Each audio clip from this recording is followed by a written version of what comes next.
to work in television, and they said, now you get on the phone immediately and accept. And so that's how I came to be in IT. And I must say it was a great surprise to me, and much more surprising was the fact that it caused so much attention.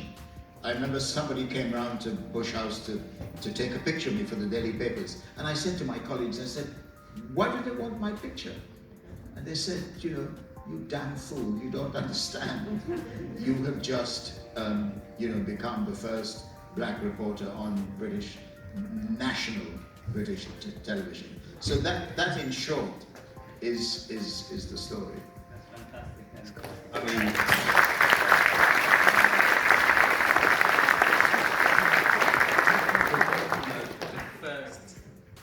like the doors you've broken, the doors you've pushed through, it's helped a huge generation of people.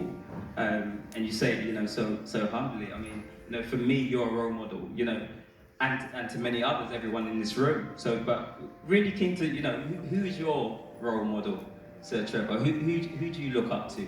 I'm asked that question a lot, and I think I go very quickly to thinking to all those lovely, wonderful, generous people who were kind enough to help me, because I had the most amazing luck in meeting some of those people. But my real role model in life was my father. But my father worked as a refinery engineer for Texaco. But there were 4 kids in the family, and the Texaco salary didn't quite match up to the needs of all of us.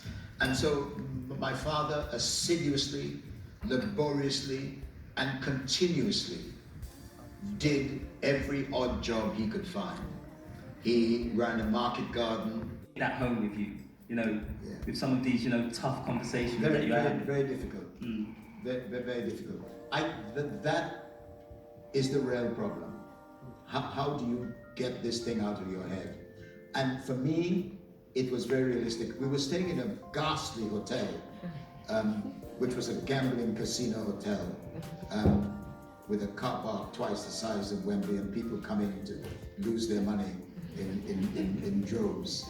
And we were probably the only people in the hotel who you went in and we turned right to go to our rooms instead of going into the casino. And I discovered that I was looking around thinking, is that the person I saw this morning in that cell? And I should really double lock my door tonight. Stupid things. It does live with you.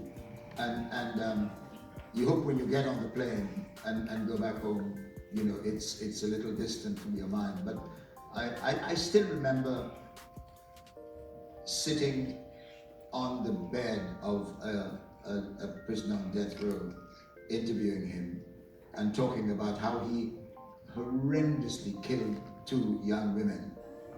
And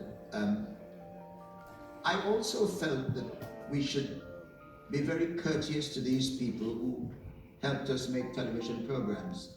So at the end of the interview, and when we finished the shot and turned the cameras off, I said to the guards, I would just like to go back in and say thank you to the man. And he said, no, we're out of here, he said. Because that man has never talked so volubly about what he did. And the PR lady who was with me, who was white, she turned even a whiter shade of white. She was so appalled at hearing him, make that confession. So we did get somewhere in getting people to talk about what they had done.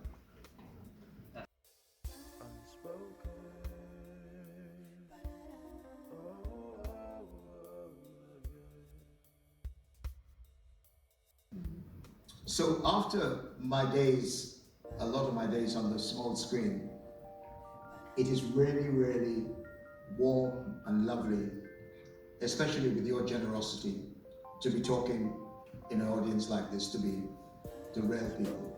And I'm really terribly delighted that you asked me to come here and say that.